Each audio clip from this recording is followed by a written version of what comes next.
Today's show, my friends, how to rest without guilt in 2025. This is really important for a few different reasons, and we'll go deeper into that with the three different segments that we have with today's show. The big reason, though, let's just pick one. The big reason is that we can't function without stopping. That's not how humans are built. So, I don't know any aliens that I know of. That's probably not how they're built. That's not how nature's built. That's why we have the cycles. We're going to have the winter solstice on this Saturday, which is the anniversary of the show. So it'll be 4 years on Saturday. And the reason why we have that is that there are certain cycles in nature. We can be so focused on getting things done, on getting another thing off the checklist, on building into this, as many of us have talked about, late stage capitalism, that if we don't actually if we don't actually carve out time to rest, the things are just going to keep grinding, and we're going to get grinded with it. We're not in an era, and maybe it was a few eras I can think of in history, but we're not in an era of history where there's going to be built in, at least here in America, there's going to be built-in breaks. There's going to be built-in stoppage. A moment where you're going to be able to say, "Oh, okay, this is." And even with like the holidays and all that, I literally have to tell some folks where I'm like, "Yeah, I'm going to be on limited schedule because the the main holidays that we have here in the states that are celebrated, as far as like mainstream government mandated, we'll put it like that. We'll put it government mandated because even in my own family, there's so many different holidays. But that's another. I digress. Christmas happens to fall in exactly a week from now, in the middle of the week. So I had to block on my schedule and be like, "Hey, you know, nope, that has to be a defensive maneuver, not in a bad way. Just this is kind of what it is. In fact, I would say it's somewhat in a bad way, but that's something that we just need to do as we go into the new year. And there's been so much, again, as I talk about in the States, but also, we got stuff going on in Gaza, stuff going on in the Ukraine, stuff going on in Sudan, stuff going on in Syria. Like, I can just keep going. There's so much tension. We need to find a way, a moment, carve out a moment to recalibrate ourselves, to mourn what has been lost, to mourn perhaps what will be lost in the near future.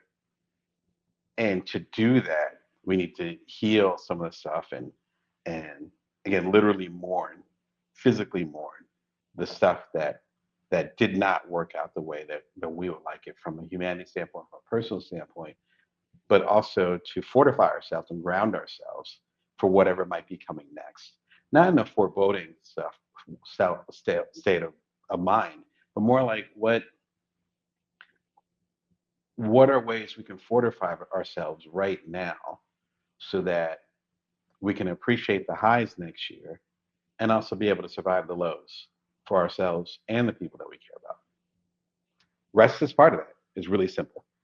Right before I got on here, which you might be able to tell from my voice, not only do I have some allergy issues, but also I took a nice nap. I had to carve that out. There's work that needs to be done, especially at the end of the year. And it's like, but I need to stop. So I stopped. And there's a level of clarity and energy that hopefully I'm able to bring y'all that I probably would not be able to bring if I didn't stop. So today we're going to talk about three different ways you can go and prepare to make sure that you get your rest in 2025 as much as possible. I got two little kids. I'm a stay-at-home dad. I get it if it's hard to carve out that time, but there are ways to do it. And so I'm in the arena with you. Let's get into it and talk about those ways. Today's conversation is sponsored, get the words out of my mouth, sponsored by Short Form. It's the ultimate book reader companion. I've been partnering with Short Form for a lot of this year, so they've been a primary partner. I appreciate y'all over there. Short form is cool for a couple of different reasons. One reason I appreciate them, let's put it on stage, here we go. One reason I appreciate them is number one. Let's put on Discovery. There we go. And see the books I've been reading lately or looking at again. One is for books that you want to learn more about and you want to see if you want to go deeper, like for research and things like that. The second way is it's a book that you really care about. The books on my shelf fall into that category. There's only a fraction of the books I own, but these are the books that I really care about. And you want to go deeper with those books in ways you are not able to do with just reading the book. The first example, again, my guy, Robert Greene, 48 Laws of Power. And I remember doing an episode at the top of I think it was the top of this year, whenever I started checking out short form. And 48 Laws of Power is a massive book. It's probably as wide as my hand. It's a really big book, even the paperback version. And there's 48 laws, obviously. And it's pretty dense. Love the book, one of my favorites. Even the audiobook is like 10 hours. Remember going on a road trip and I listened to it. I was able to listen to like half of it. Like it's just massive. So if I needed that particular, in this case, I needed that particular law. And I was like, what was the law about? Keep it to yourself, but not too much.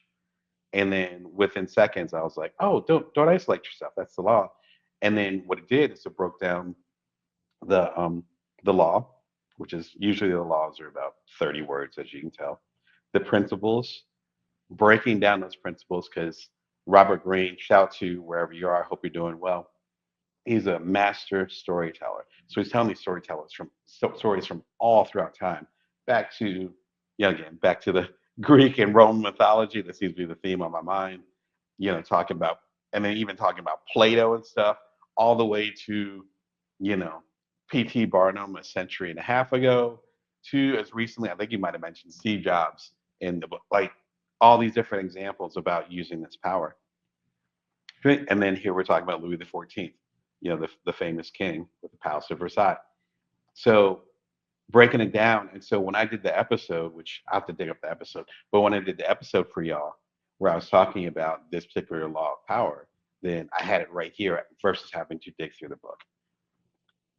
The second example of this, which is always fantastic for me, and that's really, if it was a thing I was really into, is going deeper into books I already know or want to go deeper in and figure out everything that's connected to it. And we'll do this live here.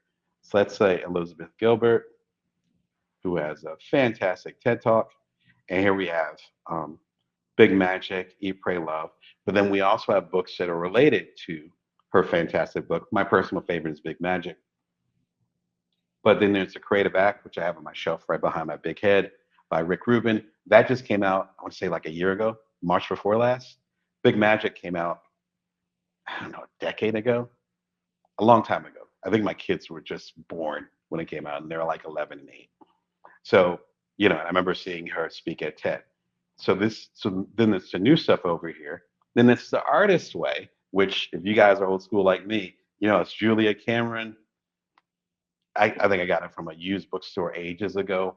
I need to reread it, by the way, because I haven't read it in ages. That has to be, shoot, it might be as old as I am. Like it's classic, old school.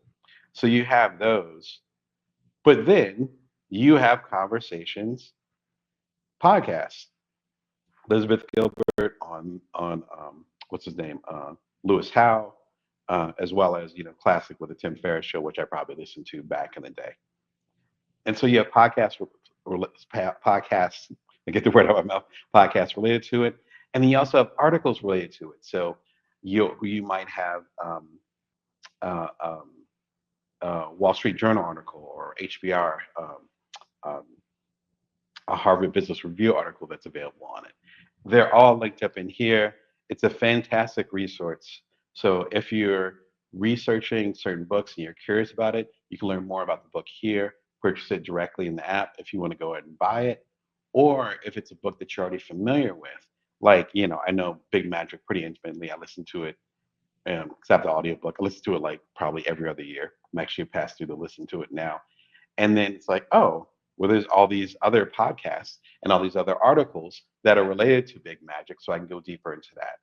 Fantastic opportunity. I know for this year and me working with them, they have a special deal that they're doing for viewers like yourself at bringyourworth.tv, where they're giving a free trial. And I forget how long the trial is, but it's a nice long trial. Free trial, no commitment. Go and check into that. And if you are interested, you're getting 20% off right now. I don't know if that's going to change in New Year, but you should get on it. And it's a great opportunity, even if you're still doing the gift giving, depending on whatever holiday you happen to be into. Most of us are giving some type of gift in the next couple of weeks. This is a great opportunity for the book lover, research lover that you're into. Again, shout out to Short Form for sponsoring. All right, so let's get into it. How to rest without guilt in this year. Number one thing you want to do, you want to use systems to rest.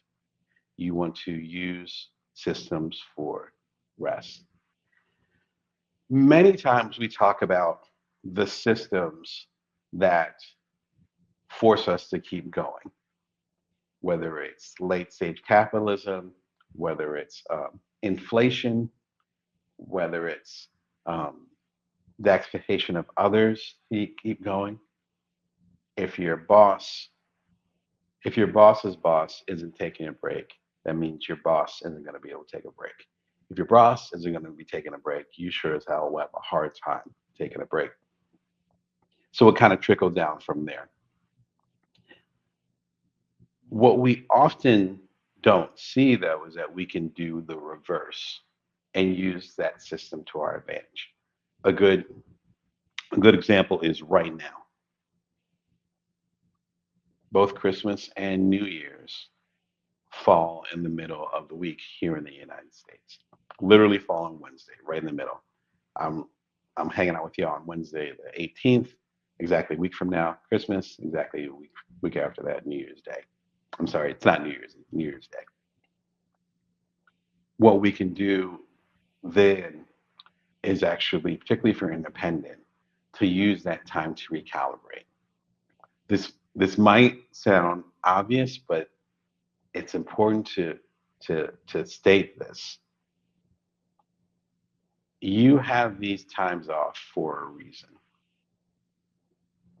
The advantage of being an independent creator, independent artist, independent entrepreneur, business person, or coach like myself, the beauty of it is it could be a random Wednesday at 10 a.m. and I don't have any clients, my kids are in school or otherwise occupied, and I can go to the grocery store. I can go get an oil change. I can do a midday meditation. The other side of that is that it could be 11 o'clock at night. I could have my kids to bed. Everyone could be resting, and I could be up editing videos for this show. I could be researching my next keynote. I could be putting the finishing touches on something that I'm ghostwriting. The challenge with us being independent is that we can always be on. Yes, there's times when we can be off. I had a personal appointment this morning, and I just took an hour this morning to get it done, which is great. But that means we can be on all the time too. We forget that.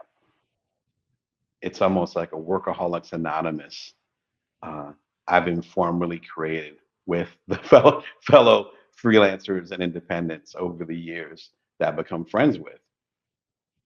It's like, what are you doing? Oh yeah, I gotta take my kid to this particular thing today. So yeah, I'll be up working late tonight. Oh, you're gonna get some dinner? Yeah, I'm just gonna eat at my desk.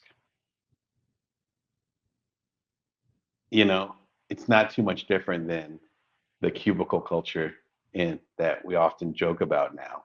That was popular in the 80s. You just bring your lunch to your desk and you just eat at your cubicle because you have to get this work done. The difference with cubicle culture, of course, is that Usually you punch out literally with the card.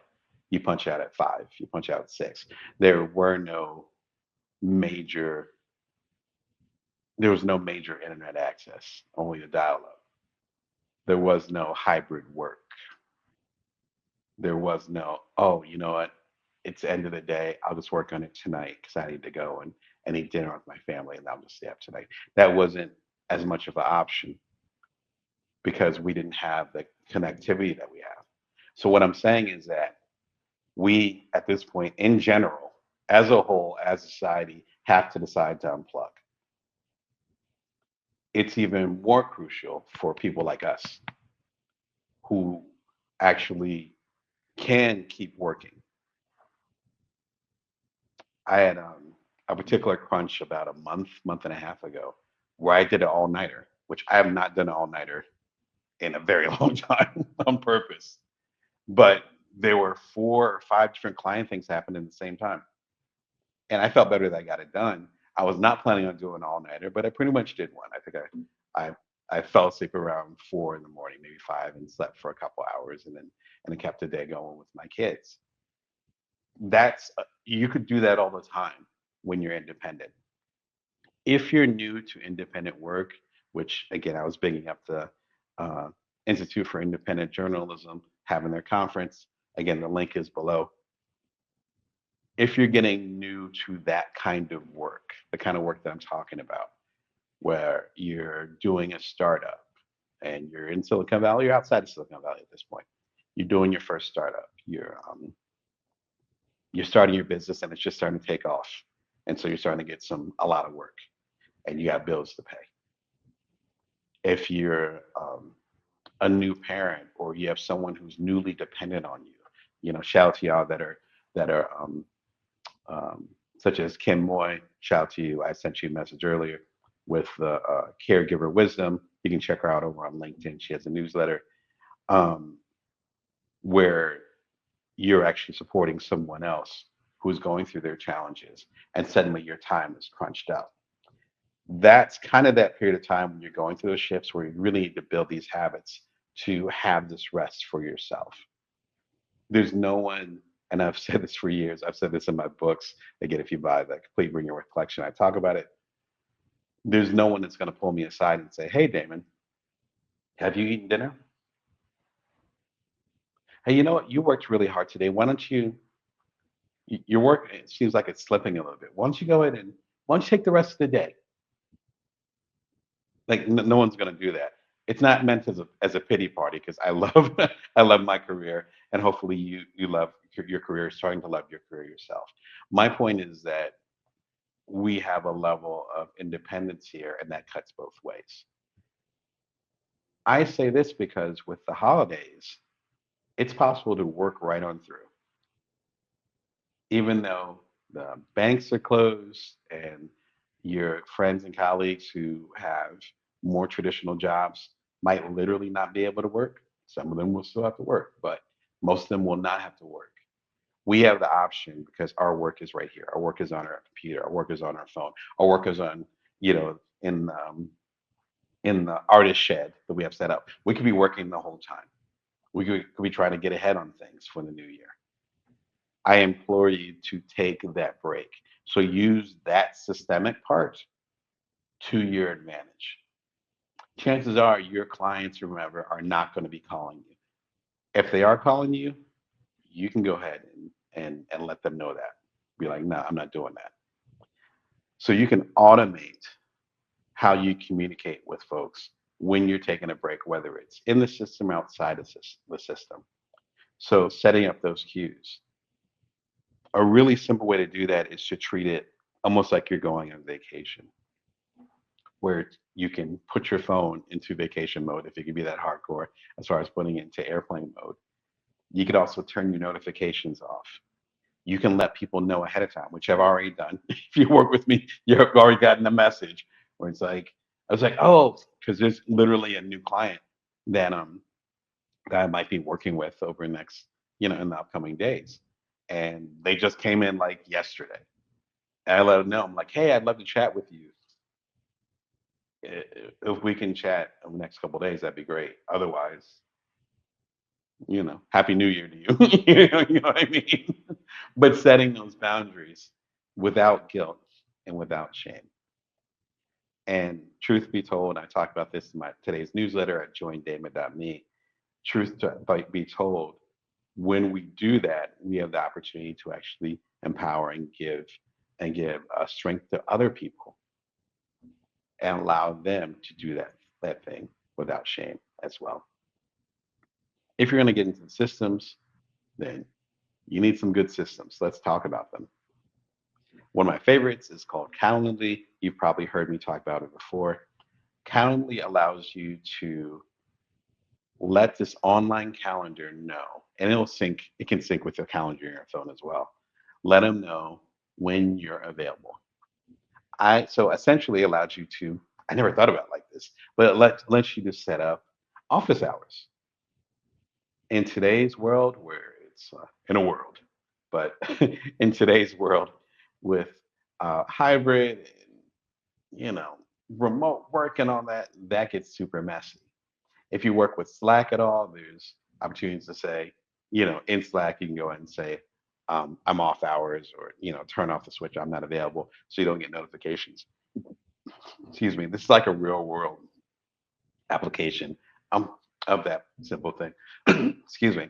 And so you go to Calendly, you can sync it with your calendar, your family's calendar, if you have a family, da da da. Go and get that going. And then once you do that, then if you have a new, excuse me, if you have a new client or someone new that wants to work with you, as I had recently, you can send them a link and say, hey, this is my calendar, this is my availability, pick a time. Two things happen with this. One is clear, and other one is more unconscious. The first thing that happens is y'all don't have to go back and forth as far as when you're going to meet. These are the times that I'm available. Pick one. So it gets straight to the point. It's automated, so they can go ahead and click the link. They pick a time, and then that calendar meeting invitation is sent to both of your respective calendars. And then you just confirm it and say yes. Boom, you guys are meeting on the 21st or whatever, right? So that's the conscious part of it. The unconscious part of it, or the part that actually works really well as far as what I'm talking about right now, is that you have the opportunity to actually create a boundary with other people. So it's not just saying, "Oh, I'll meet at any time. When did you want to meet?" Da da da. And you're not going with the back and forth. Instead, you're basically saying, "This is when I'm available. I would like to do it this way, and this is the vibes," right? And I think it's so important to have that experience and to say, these are the boundaries to the work that I do. This is when I'm going to be available. And it's all good if it doesn't work for you. Maybe we can meet at a time in the upcoming year. I know sometimes we have the blurry boundaries because particularly when we're independent, sometimes we don't know literally where our next check and in that case where our next meal is coming from. That's part of being independent. Yes, you have the security and you have the diversity, which is one of the reasons why I have so many things that I do. I like doing a lot of things, but part of it is that the diversity creates security. So if this particular thing happens to be going slow, or if there's a client that's running late on paying me, then I have this other money coming in. Yes, that creates some type of security. But the psychological muscle that's required to stay in that mindset can be taxing. And so you have a client that says, yes, this hasn't happened to me, thank God. Otherwise, it wouldn't be a client. But you can have that client that says, okay, well, the only time I can meet is on Christmas Eve. But I got this paycheck for you. And you're like, right? Oh my God, what am I going to do? But we have these days, these times in the system off for a reason. Yes, it's for the holidays, but also it's to stop. Take advantage of that. I really like Calendly a lot because it gives the opportunity for us to not have to say no directly to a person, but to say, hey, this is when I'm available. And then it kind of outsources what that pressure. As I've gotten older and faced my parents, even when I was younger, I didn't have a big problem saying no. But for some of us, that's a big challenge. This is part of saying no. It's the opportunity to do that. I just threw the newsletter in there as well if you want to go a little bit deeper. It's a free newsletter I have every Wednesday. It's at joindamon.me. Today's is Humanity Needs You, and I talk about how to balance the efficiency necessary for us to get the rest that we need and so forth, along with those things we really want to invest our time into, which is really what we're talking about today. One of my favorite ways to get some of that time back and to carve out time to rest is Meet Edgar. Shout out to Laura and the other folks that are leading things over there. I love your work. Meet Edgar is really simple. Any social media posts, and I mean for nearly any platform, instead of putting it on directly on those platforms, let's say you're related to Facebook. Instead of putting it on Facebook, you put it into Meet Edgar. The whole post, any images you have with it, then Meet Edgar will look at your different posts, maybe look at the patterns of when you post on Facebook and when the engagements are the best, and it'll recommend the best times for it. Or you can do fixed times and say, yeah, every 9 a.m., every Wednesday at 9 a.m., I want to do a post.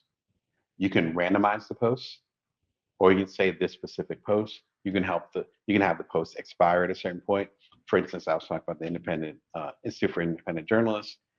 You know, the conference is going to be in February, so maybe I want the link to expire February 1st because the conference is about to happen, right? And I don't want to post about the conference in March, stuff like that. What's great is that number one, you don't have to do the posting because you give Meet Edgar the permission to do the posting. So I'm not on a bunch of social media platforms, but if you do follow me on there, you'll see that I'll do a lot of posting. That's Meet Edgar. So shout out to them. I'm not sitting there on social media all day. It's like, no, they're posting it. Because a lot of stuff I do, such as this show, it's evergreen.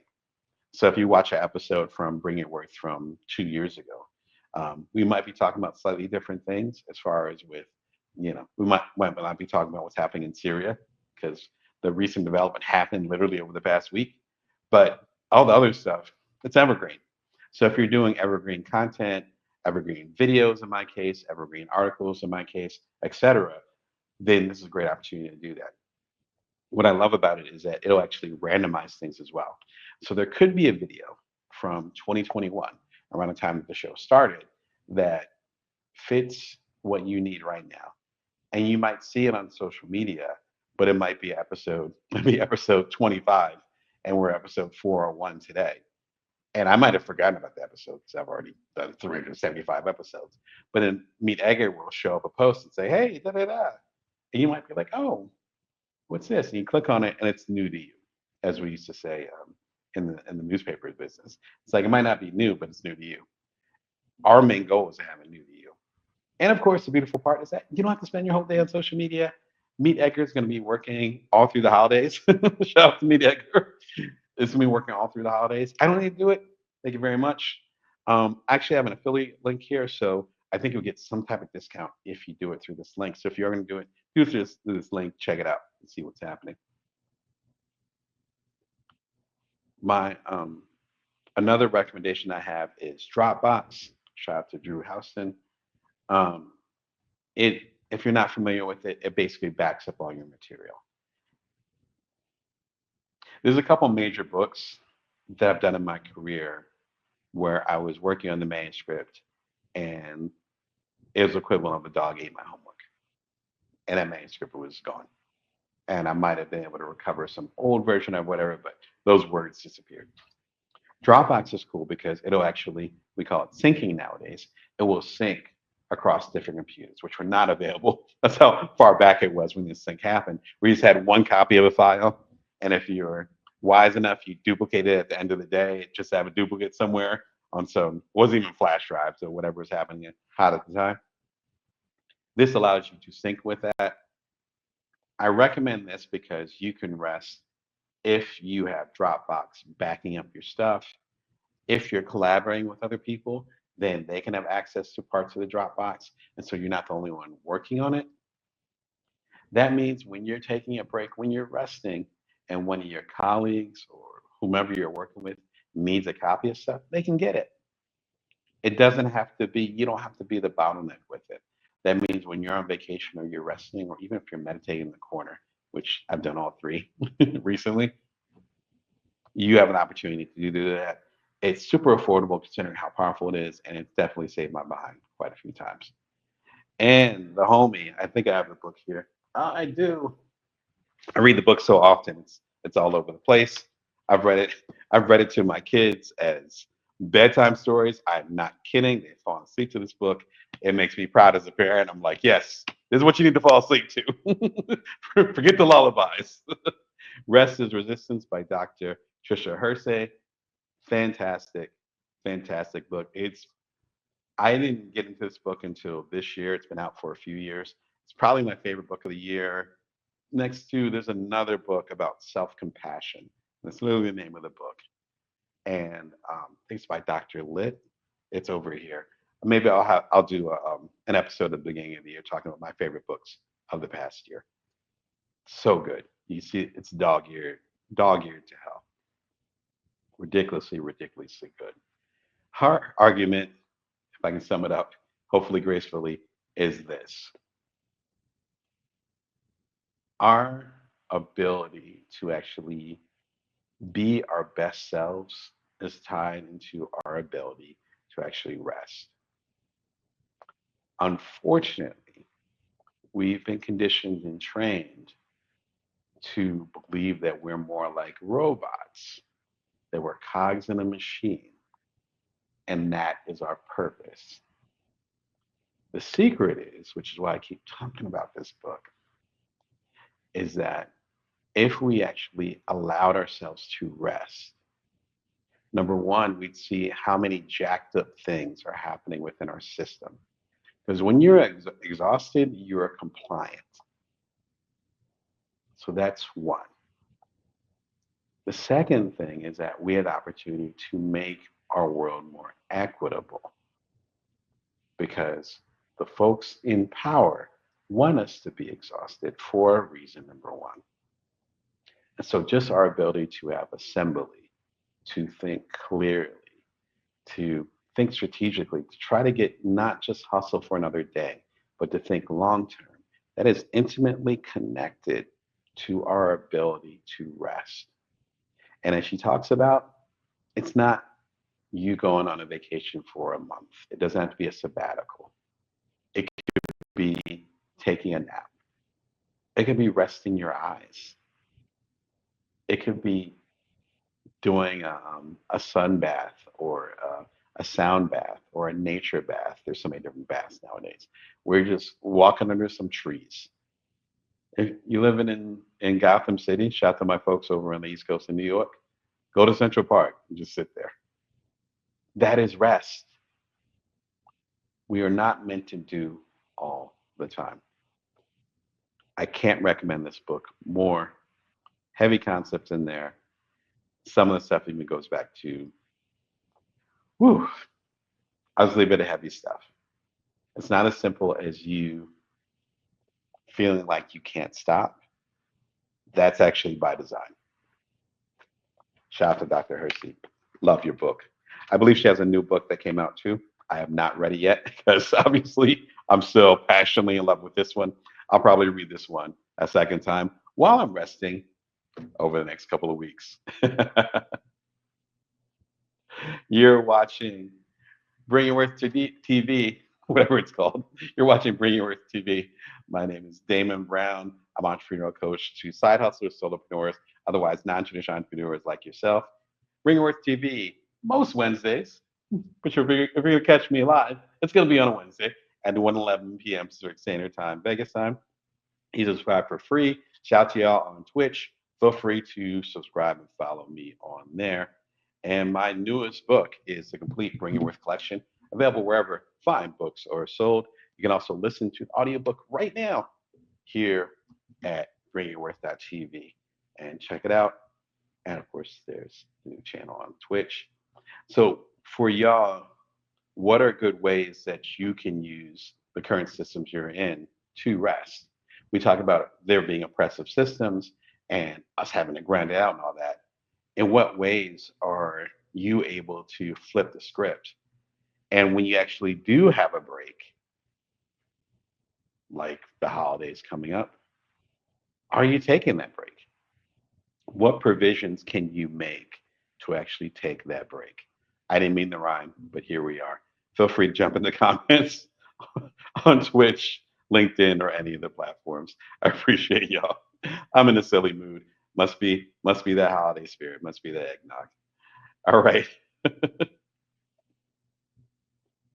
The next step is if you're going to go ahead and rest well in this upcoming year, you have to plan strategically.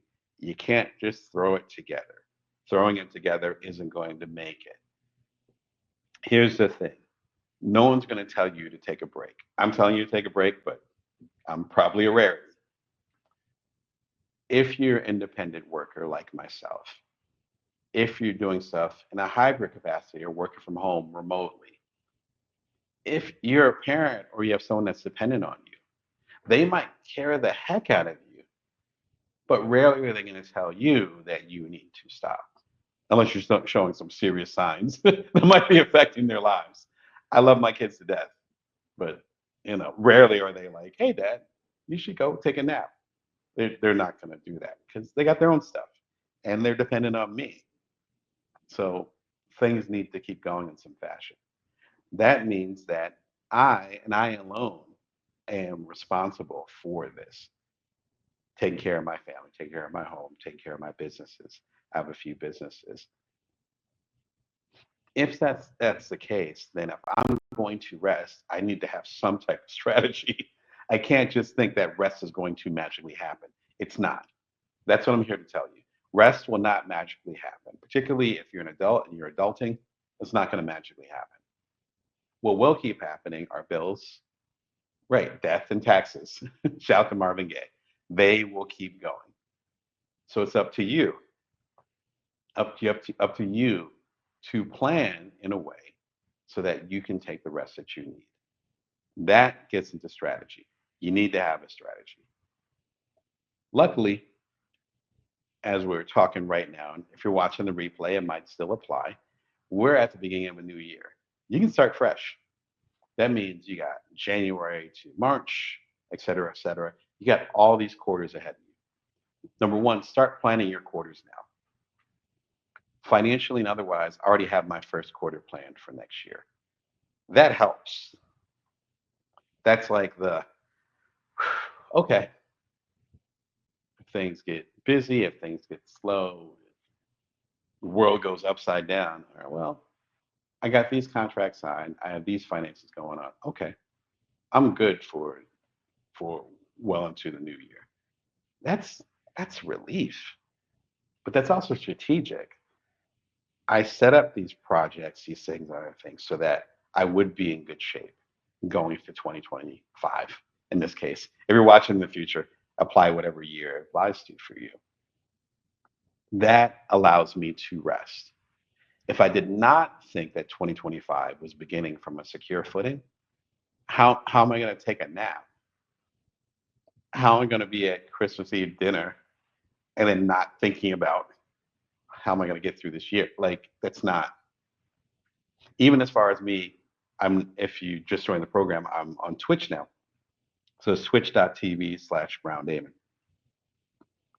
Me doing moves like that, that's creating a potential, even another financial future that allows me to rest in the future.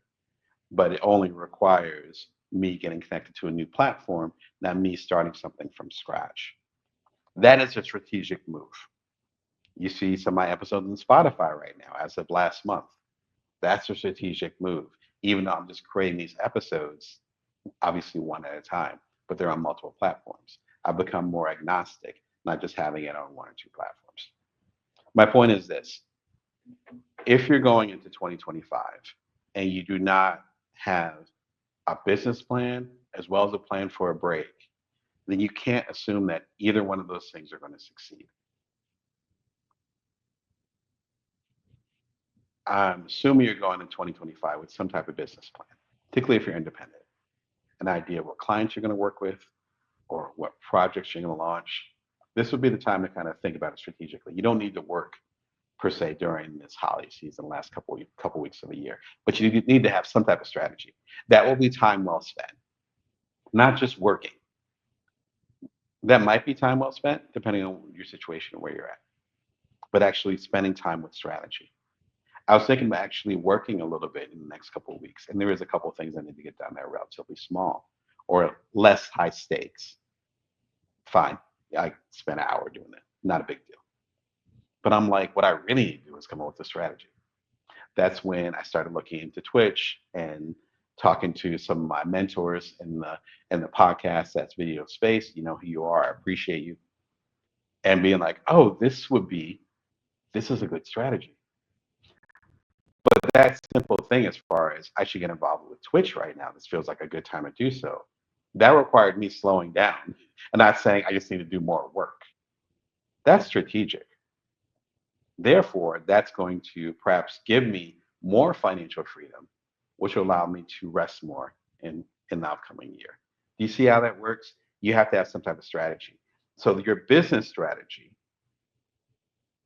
becomes your rest strategy. Because if you're independent, those two things are intertwined. They have to be. As we say in the independent game, often if you don't work, then you don't eat. I don't, again, I don't have a, I can't just go in my cubicle or the equivalent of it or my office, close the door, and then just get through the day and then get a paycheck every 2 weeks. I can't do that. No shade if you're doing that, but it's literally not an option for me. For a lot of y'all watching, which is probably why you're watching, it's not an option for y'all either. So we have to act accordingly. We also don't have set vacation times, and often our vacations are based on what the world is doing. Where, as in, you can't work right now because your clients aren't available because they're on holiday, as you should be. Again, as we talked about earlier in the episode, you folding into whatever vibe is happening in the greater world. It's my long way of saying that if you don't organize your year right now, as far as how you're going to act accordingly within your business, then there's no way you're going to be able to bake in the rest that you feel like you might need. They're one and the same. Because if you're running your own business or independent, you are the manager. You can't ask for time off. You have to create time off. You can't go to HR and say, I need this. No, you can't. There is no HR. So you're going to have to work from that perspective. One of the things that helps me a lot is figuring out what the priorities of the upcoming year are going to be. And then that allows me to carve out what my strategy is and therefore allowed to do this, such and such. One of my priorities is getting more rest. This was so much transition this year. If you're a longtime viewer, you know this is a new office, so I'm at a new place. Um, my eldest just started middle school, so now suddenly we're starting to go into teenage land, which I've never experienced, and neither has my co-parenting partner. You know, I'm getting older, so it's not a milestone year, but it's one of those years where I'm like, oh man, I actually am getting older. Holy crap. This wheel of time only turns one way. You know what I'm saying? Just so much transition, so many changes. With that in mind, I have to say, okay, with all this upheaval and changing, of course, all the stuff happening in the world, and even here in America recently, it's like, well, what are my priorities? What's important to me? Well, one of those things is rest. I've been through so much transition this year. I've had a lot of episodes about transition, so hopefully I've been able to take you guys with me. Feel free to check out the whole catalog at you can go to bringyourworth.tv and you'll see the whole catalog. Lots of live shows as well as some edited shows. Talk about change, transition, creating consistency and stability, learning self-love and self-compassion, all that stuff. I've tried to cover all that stuff for you guys as I was going through it myself. So rest is a high priority for that. So whatever, sorry for kicking the camera. My camera's got a mind of its own today. But doing all those different things, I know what I'm going to go into in the upcoming year, and I'm all like, all right, well, rest has to be one of those priorities.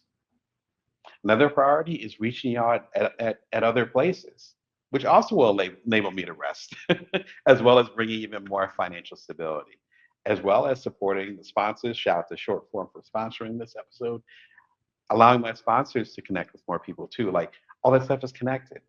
What are the three priorities that you want to put into this upcoming year? And then work backwards from there. Yeah, there's a few things I can think of that won't even get into them. It's not that they're private or anything, but they don't apply to my life anymore as far as the type of work I want to do. Where there's certain opportunities where I would have killed for them a few years ago. And I'm like, I'm not really in that phase anymore. Or, yeah, I'd rather prioritize this. There might be certain things that opportunities that pop up, hopefully for you. And you have to put it on that scale and figure out if they work for you and if they are compatible with the type of life that you want to live. Again, I talk about that in today's newsletter at joindamon.me. Humanity needs you. You'll understand it a little bit more. It's not a slam on AI, I promise. In fact, there's an AI advertisement in there. Nothing wrong with AI, but more like what kind of experience do we want to have, and how do we want to prioritize things in our life. When it comes to figuring out our priorities and streamlining things, again, systems are a big part of it. One of my favorite things that came up, I just discovered them this year. It's called Shoebox. Back in the day, you'd have your Nikes if you're lucky, or you had your LA gear, whatever was hot, and they would come in a shoebox. They still do, but it's not as popular. It's not as classic as the as the shoeboxes used to be, right? Shoeboxes is also once you got your shoes, particularly if you're old school. I never went through this, but more of the previous generation. That's where you keep your receipts. So you have a shoebox, you keep your change, extra money, keep your receipts. If you're like my late grandmother, rest in peace, you might have kept it under the bed, slid it under there. You know, folks, there's folks that survived the Great Depression. They weren't trying to put their money in the bank, but you have your stack of money, or you got whatever in your shoebox. That's where this term comes from as far as something being shoeboxed. That's exactly what this platform does. It will organize the receipts and other things that you have throughout the year. If you're independent, you're probably going through what I'm going through, where it's like, okay, the year's going to end in exactly 2 weeks. We got 14 days. And then I'm going to start getting all the tax information from all the different clients that I work with, whether it's agents or an independent article over here, whatever. Getting all that, I need to compile that. I need to get my receipts, which I have some receipts right out of you here that I need to organize. One of the things I might need to do during vacation. That's a good that's a good use of my time. And it can be relaxing too if you're a nerd. If you're a nerd like me, I need to organize that, all that stuff. Shoebox will help you organize all that. The reason why I say that is that when the year ends, you start getting all the tax information here, at least here in the United States and probably Canada, all the tax information. And then you're working with your tax preparer, you're working with QuickBooks, which I'll talk about in a second. You're working with somebody, or if you're brave, you're sending your stuff in by yourself. This will help you organize that so it's not a nightmare.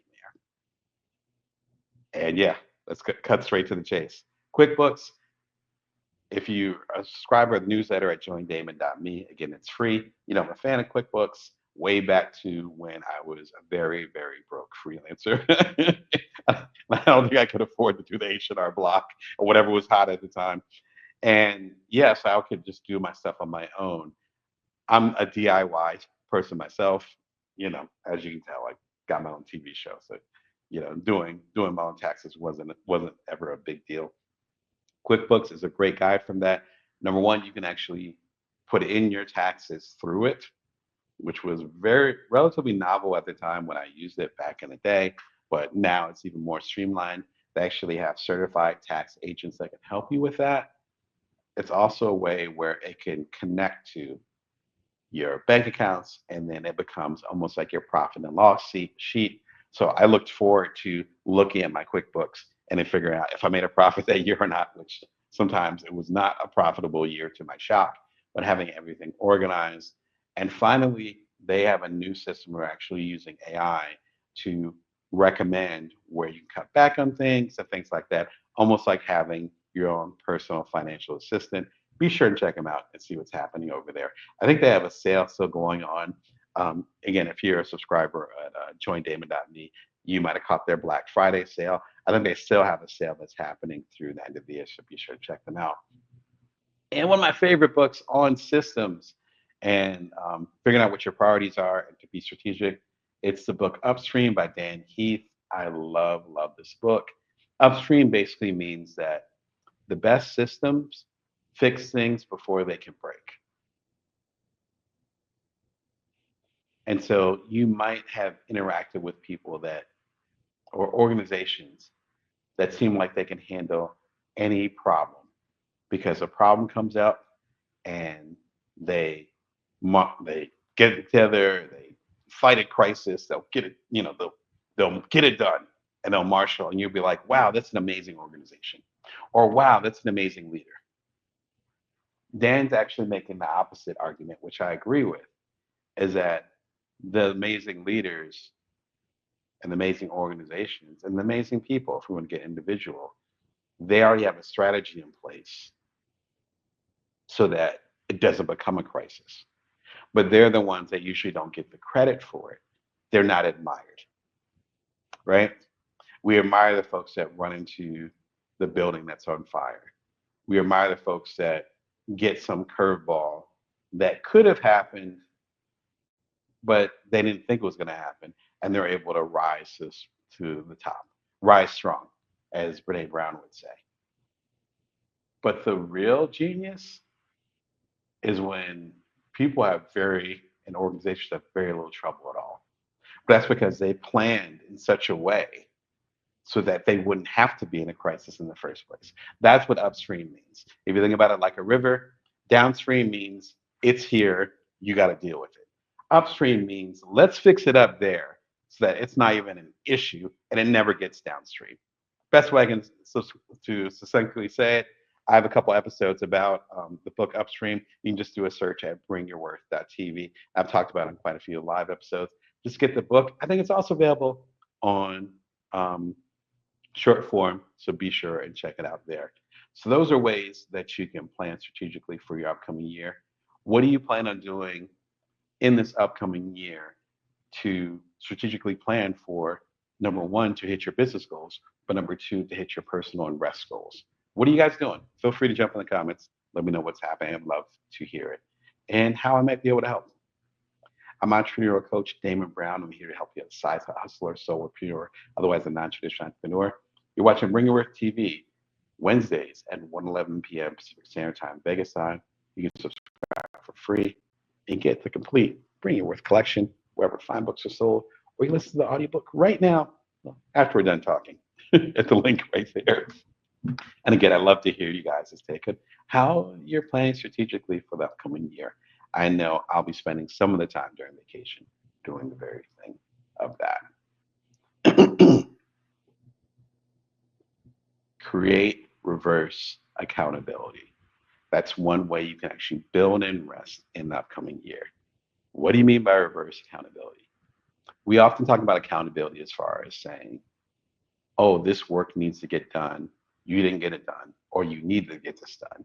It's in a sense of imposing someone's will or putting someone's feet to the fire and saying, you need to do this. Reverse accountability, in my opinion, is basically saying, you actually don't need to do that. You're carrying this burden. You don't have to.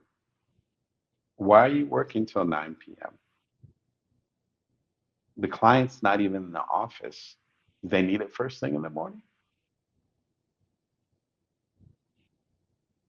Why are you working on Christmas? Are you trying to get ahead of things and hustle? Is anyone going to respond to whatever you're working on if you're sending in an email? No, they're probably going to take most of the week off. In our best situations, we're able to have people around us In our best situations, we're able to have people around us that will tell us to stop our perfectionism, to stop our anxious working, to stop scrolling. We have this reverse accountability to say you don't have to be accountable for that. You can stop. There's always that moment, you might have experienced that, when you're really, really tired, but you want to watch this show or you want to finish this book. And it's worth the irony of losing sleep over reading the book Rest is Resistance. But you want to finish that book, and then you have this moment where you realize you you have to read this passage 5 times because you can't understand the words, and it's in your language. Or you have to rewind the show you're streaming because you realize you missed 5 minutes of dialogue because you're so exhausted. Work is the exact same way. So if your axe isn't sharp enough, excuse me, if you're exhausted but you're pushing through, if you figured your rest later, you're gonna have diminished returns. So even if you say, I'm gonna get ahead of the game for this upcoming year, I'm gonna work straight through this vacation. That's up to you. I've done it before. No judgment from me. Likely though, depending on what you got going on and where you're at and what your resources are as far as energy and age and whatever, you're going to have diminished returns. Worst of all, when you actually do get back into the grind and everyone's back at work on January 6th or whatever day it is, January 4th, once that happens, you're going to be exhausted and then your performance is going to be poor then. That might be end up being worse than you just taking a couple of days off that you obviously sorely need. If we don't have anyone on our coattails pulling at our coattails, not on our coattails, that would be weird. You'd fall over. But pulling on our coattails, saying, "Yo, you seem like you need to stop."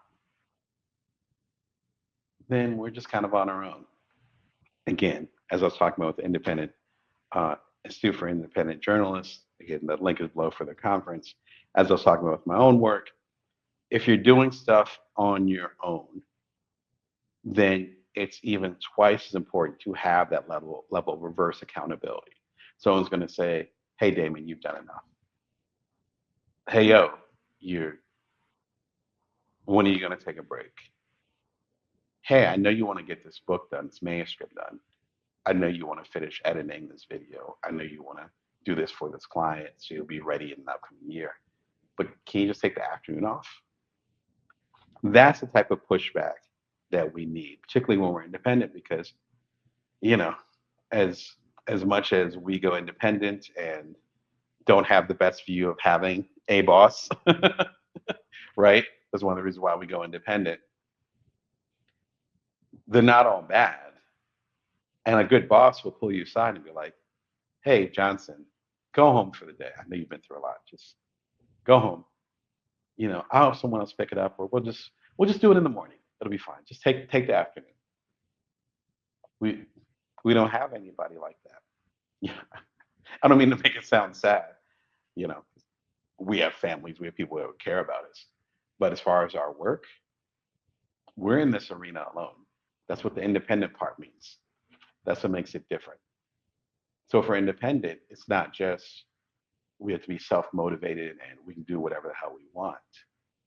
It's also that we have to create our own boundaries and limitations and guardrails to make sure that we stay healthy and on top of things, that our mental health is good, that our bodies are able to rest. You hear my allergies going. Everyone has allergies here in Las Vegas, and so even my body's saying, "Yo," because you hear my voice, my body's saying, "Yo, you want to wrap up this program today because we're about to go into rest mode. You need to go hang out with your family after this." There's signals that we have that when we're independent, we can power through those signals and not hear them. we need to have other people that are giving reverse accountability to say, yo, you don't have to do that right now. You should stop. You should rest.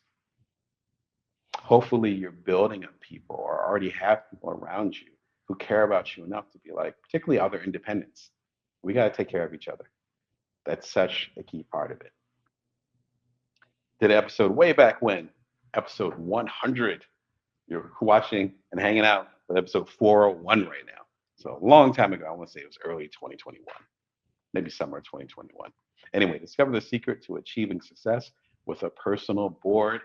I talk about my own board of directors. You know who you are. I appreciate and love y'all. Handful of folks, not a bunch of people, but a handful of folks in that inner circle that personally and professionally be like, yo, you said you wanted this, but you're doing this. Hey, you seem really stressed out. Maybe you should take that afternoon. Just the stuff I was talking about and we were talking about earlier. You got to build it up yourself. I've been very fortunate and very strategic as far as building up the board of directors.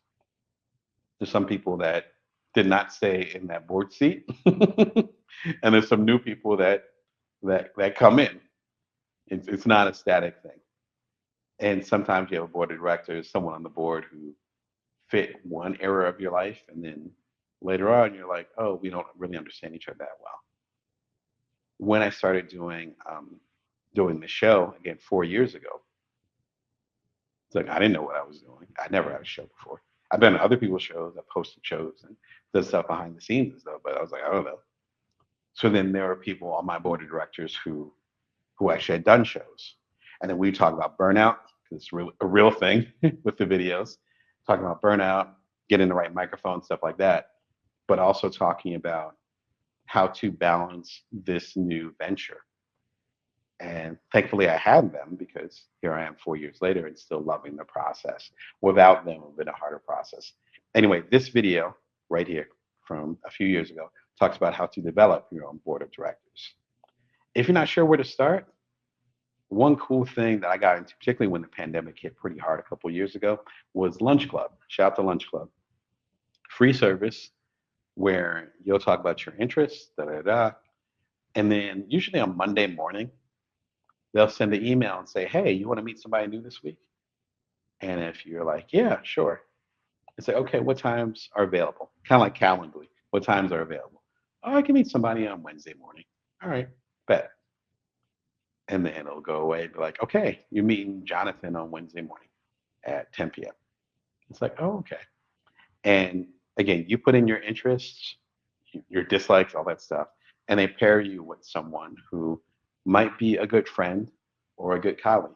I used it quite a bit, I want to say in 2022. I've talked about it on the show before. I've met people through there that are doing amazing things in business. I've met people in there where it was equivalent of meeting somebody at a party. And we just had a good conversation. It's like, hey, it was good meeting you. Take care of yourself. I never talked to them again. And there's some people that I'm still connected to through social media, or even had other meetings with outside of Lunch Club. Wonderful variety of folks in there. I'm sure it's a lot bigger. I haven't been on there in a few months, but I'm sure it's a lot bigger than it was when I got on there when it first started, or started to become a little bit popular in 2022. Be sure and check it out. If you're not sure where to start, you're all like, Damon, how do I get? Because you might find people that would fit into your board of directors there. All right, today, Sunday. Today's show, how to calm down. Things get a little hectic out there. And if you know the rest of the line, then you and I can be friends. But seriously, when it gets hectic, then there's that challenge of finding the space for that. I talked about that in today's newsletter. I have a newsletter at joindamon.me. It's free, as far as I can tell, always be free. It's delivered every Wednesday. What day is it? Every Wednesday at 5:55 a.m. Pacific Standard Time, Vegas time. And I talked about that in the newsletter. The link is right below. You don't need to type it in. Just look for newsletter in the description. And I was talking about how things can get hard and things get really busy, especially as we're adulting. You know, I'm married. I got 2 little kids. It's, you know, I own multiple businesses or run multiple businesses. own them, but also run them. And so it can get really hard sometimes, even if you're quote unquote doing everything right, or you have your different ways of managing it. What I said in my newsletter and what I'll share here is that sometimes we don't realize all the different ways that we can actually find breaks within it. We wait for, I'm going to quote Tim Ferriss a little bit, we wait for retirement before we take any type of major time off. We wait for the big vacation, and the vacation is like for 2 weeks or for a week, 2 weeks if we're lucky, but for a week or maybe even 3 days, and we're saving up for that vacation. But there's ways that we can do it in small increments. I talked about meditation practice where I meditate most every morning for 5 minutes right over here in the corner in my office. My little meditation mat doesn't take a lot of space, but that meditation practice has been happening for anywhere from 3 to 5 minutes for going on 2 decades now. The only reason why that works, at least for me, is because I've kept it manageable. I've kept it small. And that serves kind of like a rest for your brain. I don't go to sleep or anything, but allows me to shut down or calm down. So the whole point is, sorry, I think I lost you for a second. Looks like you're back there. But the whole point is that you have the opportunity to connect with people and connect, most importantly, with yourself. And that can be in a resting way, um, as far as like literally taking a quick cat nap, or just, it's super sunny now, as I said. You're just, with me and my youngest son, we went to the park, not for a long, long time, because again, it's hot, but we went to the park and he just wanted to lay in the grass. So he's laid in the grass, and then we looked at the clouds and saw the different shapes of clouds, and we're making up funny stories and seeing what was up there. And we did that for about 5 minutes, and then we did something else. That was 5 minutes, just 5 minutes of his life and my life. That was beautiful. It was a great moment because it's been really hectic for all of us, because they're wrapping up school and stuff. So it's a lot going on. But we were able to do that in that increment. What I want to go ahead and show with the show today are ways that even in our most hectic times, our most stressful times, we have the opportunity to actually calm down. And calming down can be achieved by taking some type of break.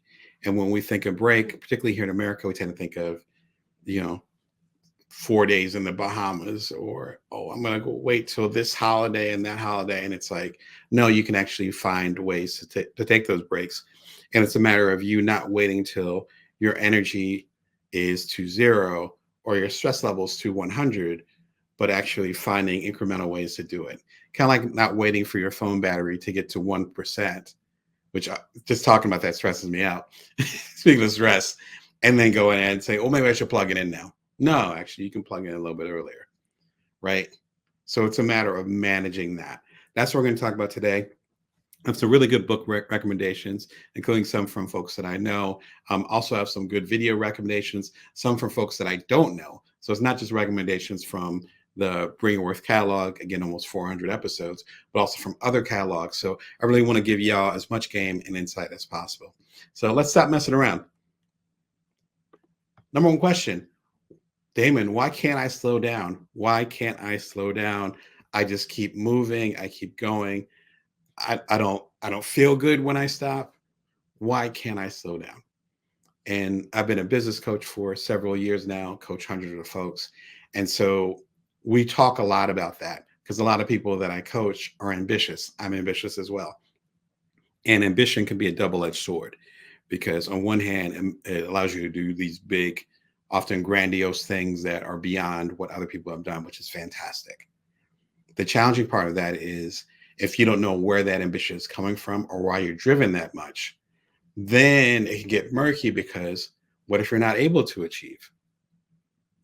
What if your body, your mind, your soul actually needs a break? Do you feel like you deserve a break? Right? Keep on quoting commercials. Yeah, you deserve a break today. But do you feel like you deserve a break? And so it becomes really quickly becomes more psychological, not like, oh, I'm a person who doesn't need to rest. Everyone needs to rest. That's let's cut that out. No, nope. As I was talking to someone else earlier this week, that hustle culture is out the window. We're over that. And if anything lasts 4 to 5 years, we're realizing that hustle culture is just going to drive us to the ground. So even again, as an ambitious person with me, I own like 3 businesses. I'm still like, yo, like I took a nap earlier today. I'm not even gonna lie because I was exhausted. So I had a bunch of work I need to get done. Got my kids to school, did my work, had a little bit of breakfast, and then I did my work. And literally, as soon as I got my work out the door, I laid down for 45 minutes. I couldn't do it. I was like, I gotta stop. And I felt like the energy I have now, I would not have had. So there's usually 2 reasons why we feel away and believe that we can't slow down. The first way is having guilt or feeling guilty about slowing down. This comes from a couple different can come from a couple different places. It can come from our childhood, our friend group, the people that are around us, our environment that says you actually can't slow down. You should always be busy because this bill is always going to be due, because this accident could happen, because we're a family or we're a peer group or whatever that always stays busy. So it could be from that aspect. It could come from the aspect of you actually doing well, which is ironic, right? Why would you feel guilty about resting when you're actually doing well? You have, the amount of money you need in savings, or your business is doing great. Well, that's again back to the environment where maybe there's a level of survivor's guilt, which I talked about there's a live episode about Kendrick Lamar and his journey with his music. It's from a couple episodes ago. I want to say it's episode 375. In the replay, I'll go and put that in notes. So if you're watching in the replay, I'll throw it in the notes right below my big head. My whole point is that with his dramatic success, and perhaps with your dramatic success, again, ambitious people, you're realizing that not everyone made it. And so there's a weight with that. It doesn't always feel good. I can identify with that because certain things that I was able to do that my peer group, my friends, even some of my family were not able to do. And with that success comes a level of guilt. And you're like, okay, well, I'm the one that made it. So there's no way I should go and take a nap today. Well, if you don't take that break, it doesn't have to be a nap, but it doesn't have to be a supersized thing. But if you don't take that break, then you're actually not going to be able to show up for the people that you might feel guilty leaving behind or being in their situations.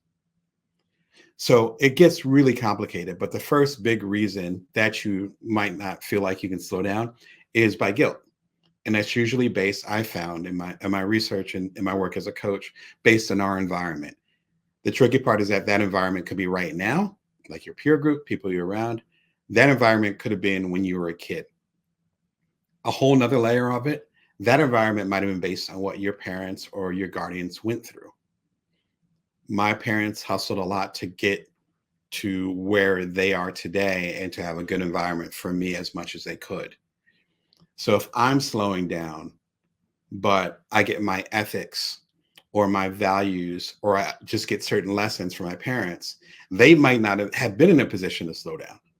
So us slowing down, at least to the extent of me being able to take a nap today, sometimes can be viewed as a sense of privilege. And in some ways it is, but it doesn't mean you don't slow down at all.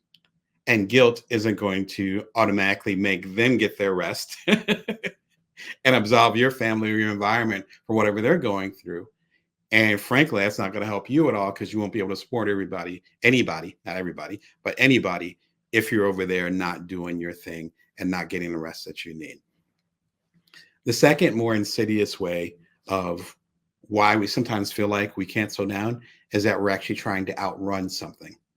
And I don't mean like, I don't mean like Sha'Carri Richardson. I think I've got her name right, or Usain Bolt. Shout out to both of them. They're both beautiful and amazing. But you're not being a distance runner. You're being a runner in a more abstract, psychological or emotional way.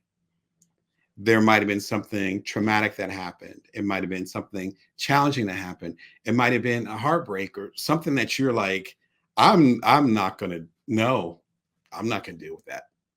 Again, a couple episodes ago, we talked about your shadow and dealing with it. And I have a longer episode that talks about it that came out a few Sundays ago. Again, I'll throw that in the links below.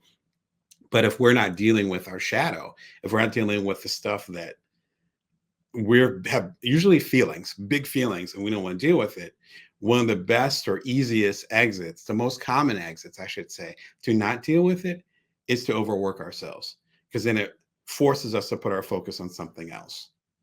I think it was Carl Jung, it might have been someone else of that era, said that if we don't want to deal with things, then we're going to focus on something else. And if there's nothing else to focus on, we're going to create that thing to focus on.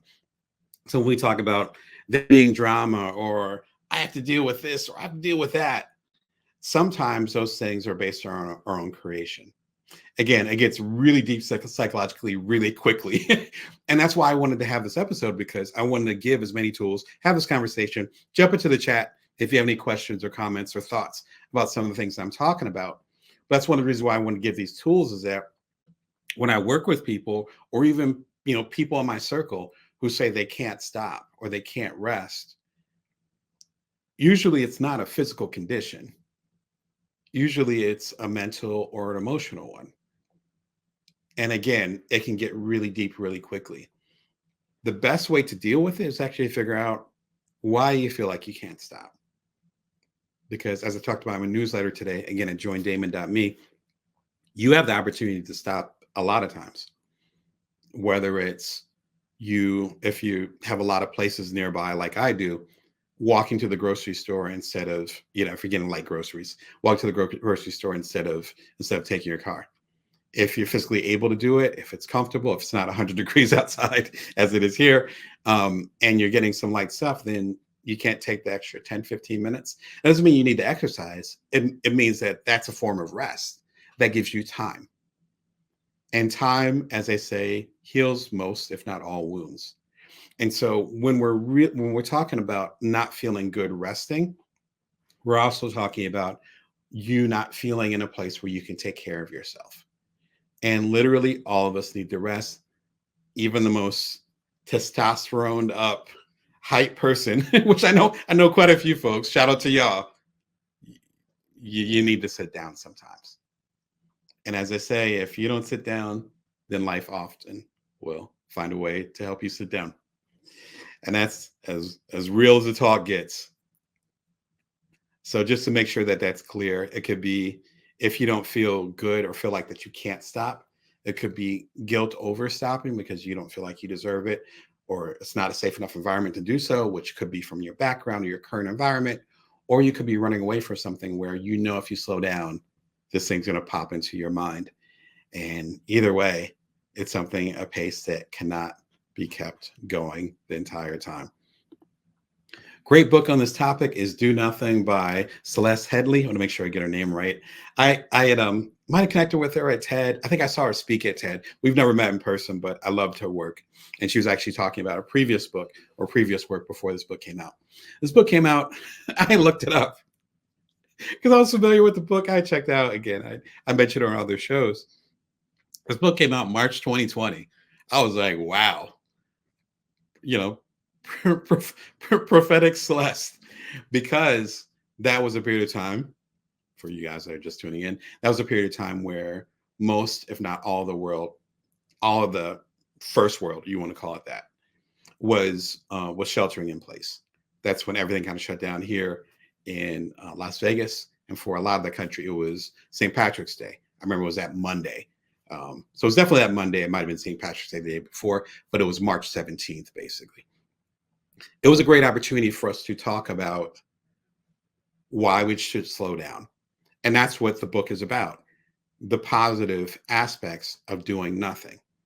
Now, she goes a little bit deeper than what I'm talking about here. What I'm talking about here, what we're talking about is calming down. So it's like,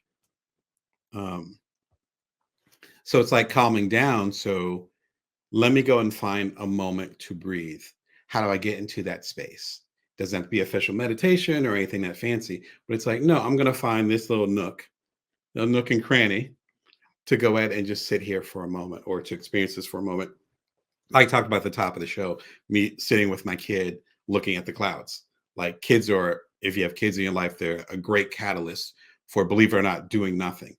They might say that they're bored a lot, But then they also, if you catch them at the right moment, they are not doing anything, particularly teenagers, I would imagine. My kids aren't teenagers yet, but I remember myself as a teenager and just staring or just looking into space or just being themselves. Celeste takes this a little bit deeper and says, not only is it just taking those moments that we're talking about in the show today, but also literally doing nothing. Like no reading, no podcast on, maybe some music. I'm a big music guy. You can see Miles, not my, well, actually, it is Miles Davis, and John Coltrane behind me.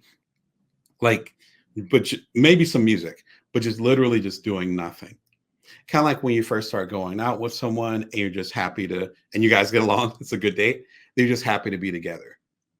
Having that, but for yourself. I was talking to a good friend of mine a while ago, and I was like, you know what? The last time I really like just zoned out and just was comfortable just doing nothing all day, like really nothing, I was thinking back to like my college dorm, or maybe a little bit after that when I was post grad. Now, there's reasons for that because, again, a lot of us are adulting. A lot of us have little kids that we have to take care of, or a spouse that we're working with, whatever. A job to do, we have to pay the bills. But that doesn't mean that we can't take like a Saturday or an afternoon or something and not plan anything and not do anything. The to-do list is not going to go away. I've talked about this in some of my TED Talks. The to-do list is infinite. Remember the show that came on a few years ago? I think it was Nora and the Infinite Playlist. Same thing. Just like you put on Spotify or whatever your preferred music network thing is, your music platform, and you play it on shuffle, and it'll literally go on forever for the billions of songs in there. That's what our to-do list is. This is a great rallying cry against that. The to-do list is a thing. I'm looking for my index cards because I always got index cards everywhere. Let me see if I have my example index cards. I must be using an index card right now, but it could be a piece of paper that I'll use, and it'll have a long list of to-dos for that particular day. But I also know that to-do list has to end. Like I have to stop it. She gets into that. Fascinating book. Again, as you can do the math, is a few years old, but it's definitely worth your time. Another book is 50 Ways to More Calm, Less Stress. I can never say the book title. I love the book title, but I can never say it. Shout out to Maggie Cardis. Hope you're doing fantastic. We met a long time ago and have been involved with different journalism and media organizations. So I'm so glad to see you doing well. She has a fantastic book that just came out, I want to say last fall, maybe right before the holidays here in the States. It's the title just says it all. It's a really simple way to say, I can do this one thing today to calm the heck down. We need that because even though kind of a counterpoint to Celeste's book, when Celeste's book came out, that's, if you remember, a few years ago, we were doing well, I wasn't, but in general, I had little kids, but it was different story for me. But for the general vibe, the general culture was doing the sourdough starters so you can make your own bread. It was, I crochet. And there were so many people, and I started crocheting like a long time ago, around the time I started meditating. And there are folks that like were asking me, how do you crochet? And do you know about knitting? Which I don't, but they were asking me about that. Just that whole vibe. It was just different. And now, many years later, I can feel the gears shifting again. And suddenly we want to be busy again. Suddenly we want to hustle again. Suddenly, going back to what I was talking about with the question as far as being afraid to slow down or not being able to slow down, which is how we often phrase it, even though that's not quite true, but not being able to slow down, that often can come also from a place of fear. If I slowed down before and I lost this opportunity. I slowed down before and the world slowed down. And if that happens again, I need to keep going. I need to keep going before it happens again. That puts us into a place of burnout. The 50 tips and suggestions, just short chapters in here, will help you chill. So this is kind of the foundation as far as us talking on the show today. This will actually allow you to execute. So you could be like, yeah, Damon, I want to rest. But what is that? What do you mean rest? What am I supposed to do? I don't know. I've never rested before, which we have, but I have some people that talk to me. That's when people come to me. They're like, I've never rested before, never taken a vacation. I'm like, well, you probably have. You just didn't recognize it was rest, or you put in some other category and your version of rest is something else. there's a great way to break that mindset a little bit and have a more productive mindset. Productive as in you can actually, these are 50 action steps you can take depending on your situation to actually stay calm and rest today. So shout out to Maggie. She's been all over the country promoting the book. It's good to see you outside. If you have any questions or if you have any feedback, like, do you feel like you can't take a rest? Do you have particular reasons for it? There might be reasons that I'm totally ignorant to. Feel free to throw them in the chat, or feel like you're struggling trying to find ways to slow down. Say something in the chat, and yeah, let us know how we can support. Next question: how can I be productive while I'm resting? Ooh, this is a fascinating question. How can I be productive when I'm resting? We run our own businesses. Again, I have multiple businesses.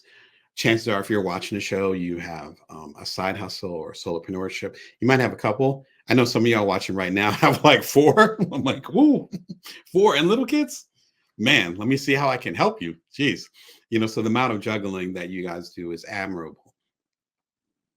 The thing is that if you're wearing all the hats, I wish I had my hat's up there, but if you're wearing all the hats, all the things, then it's like, how exactly am I going to take a half an hour walk to the grocery store? There's an invoice that might come in. There might be someone that wants a copy of my book. How am I supposed to get it out? Oh, the show is going to happen at Wednesday at 1:11 p.m. Pacific Standard Time, Vegas time. I can't take a break. I got to keep going and produce the show. So I think it's really important to address that part of it. Say the quiet part out loud.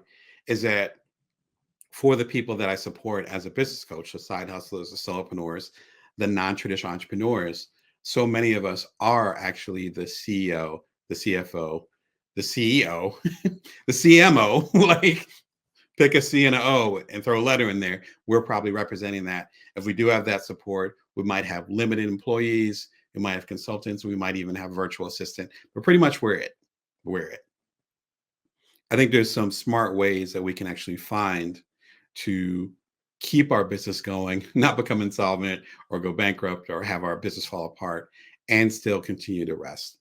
The first thing is to actually be strategic about when you're taking a rest, when you're taking a break. My kids are actually graduating from school, not the big school, but graduating their current grade over the upcoming days. My partner knows that. I know that.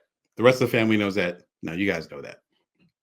So everything going back to like January, February, I'm not exaggerating, has been designed so that they're going to be at home for this period of time. They're going to be at summer camp for this period of time. This relative is going to be visiting at this period of time. They're going to be visiting this relative. Like all that is mapped out. So I already know from a personal standpoint, those pockets when I'll be able to get a little bit of a break, even with the kids at home, even with my partner away or here, even with relatives in town, or them being like, I already got it designed.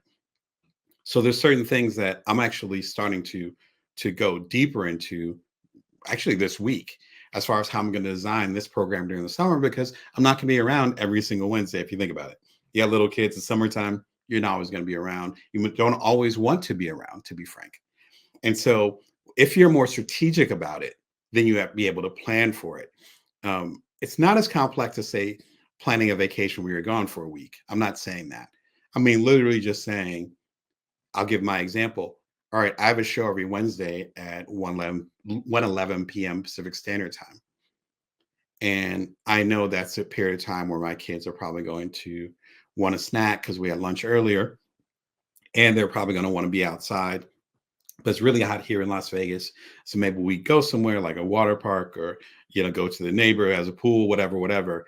Okay, so then maybe this week I'll have a rerun, or I won't do a show, or I'll do a bonus show the following week to make up for it. Like, I'm already thinking on those levels, as you should be. And so the more strategic we can be with how we're going to rest, how we're going to structure our lives, and how our businesses are going to fit into that, as well as our, personal stuff, then the further out we can do that, the more we can actually build rest in.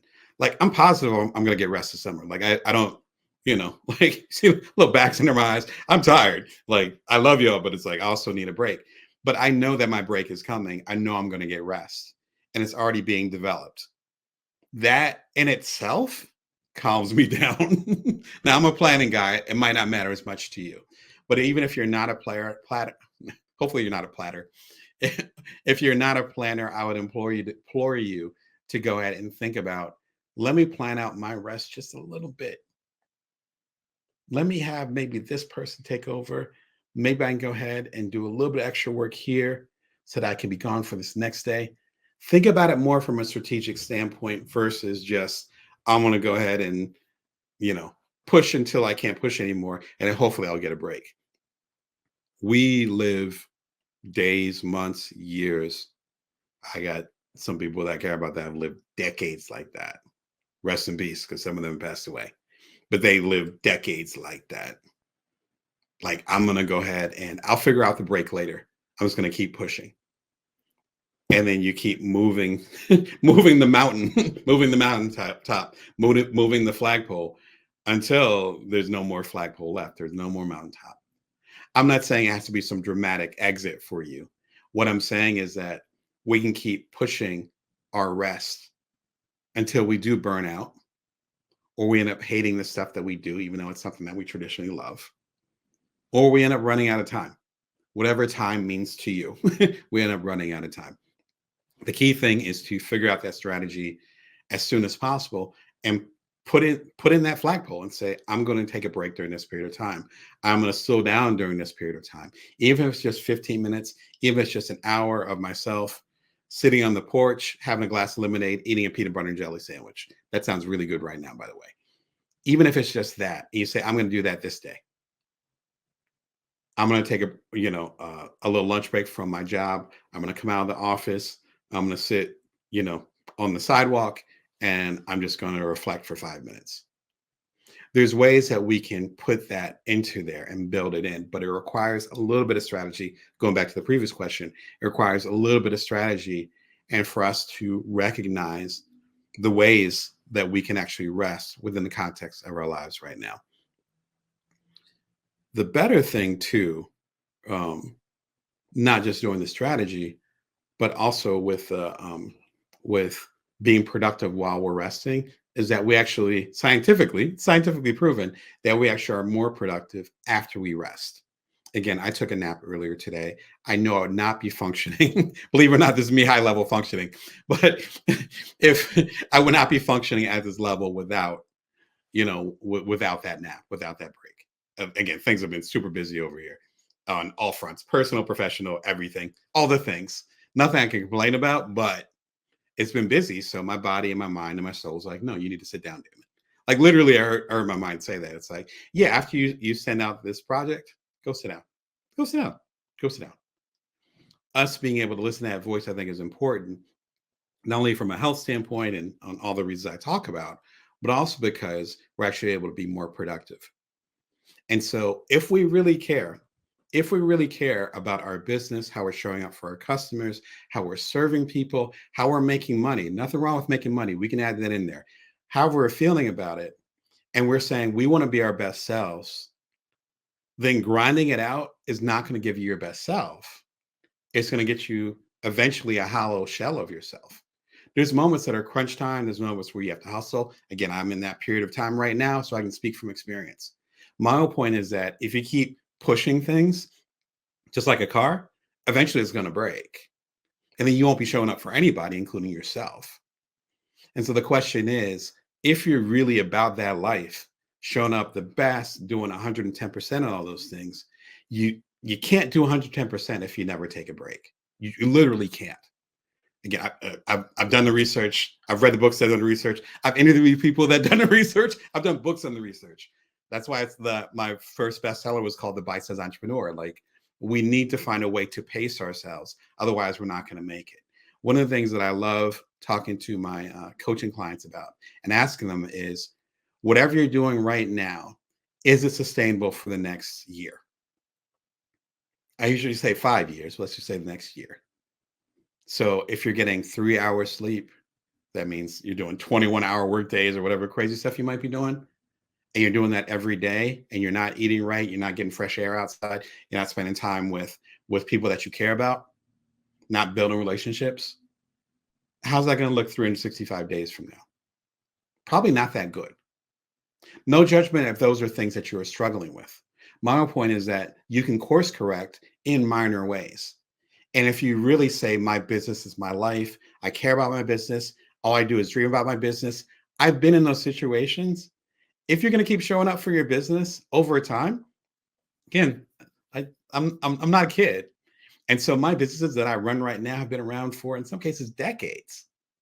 There's no way, no way, no way, no way, no how that I'd be able to have a sustainable business, multiple sustainable businesses, have my two little kids, have this, what I consider a beautiful life, and be able to do all that and never rest.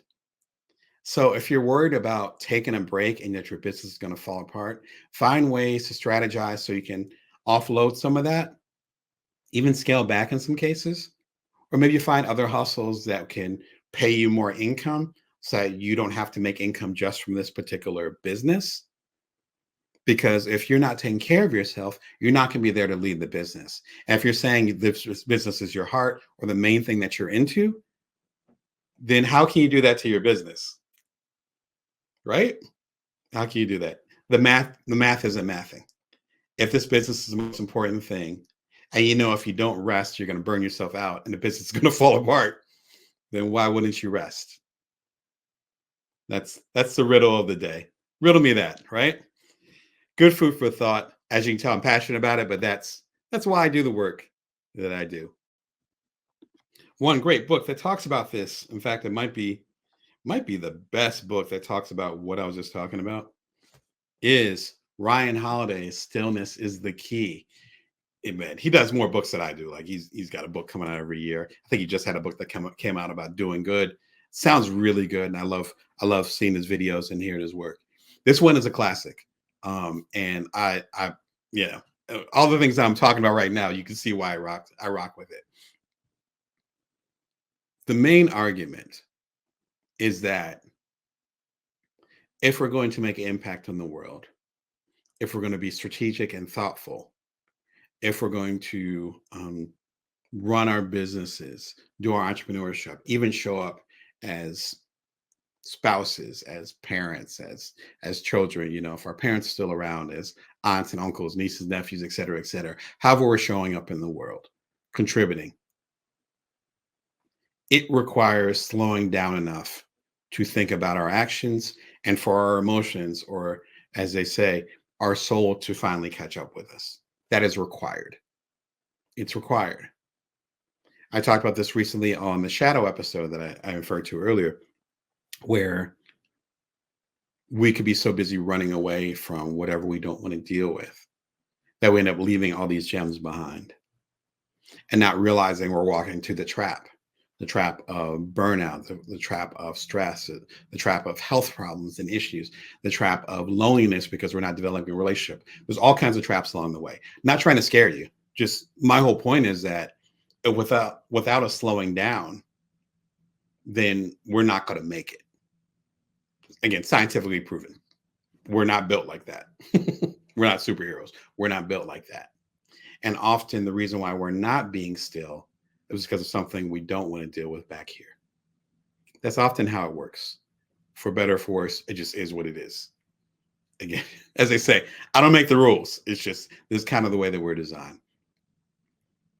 If you're familiar with Ryan's work, he talks about Stoic philosophy a lot and has been basically become a historian on it. Forget being an author, historian about it, about these different philosophies from Epictetus and Marcus Aurelius. If you're familiar with his work, then these names will ring a bell. I've mentioned them a few times too on the channel, particularly with my favorite book of his, The Daily Stoic.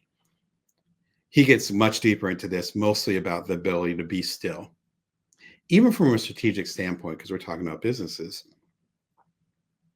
How many times have you taken a shower?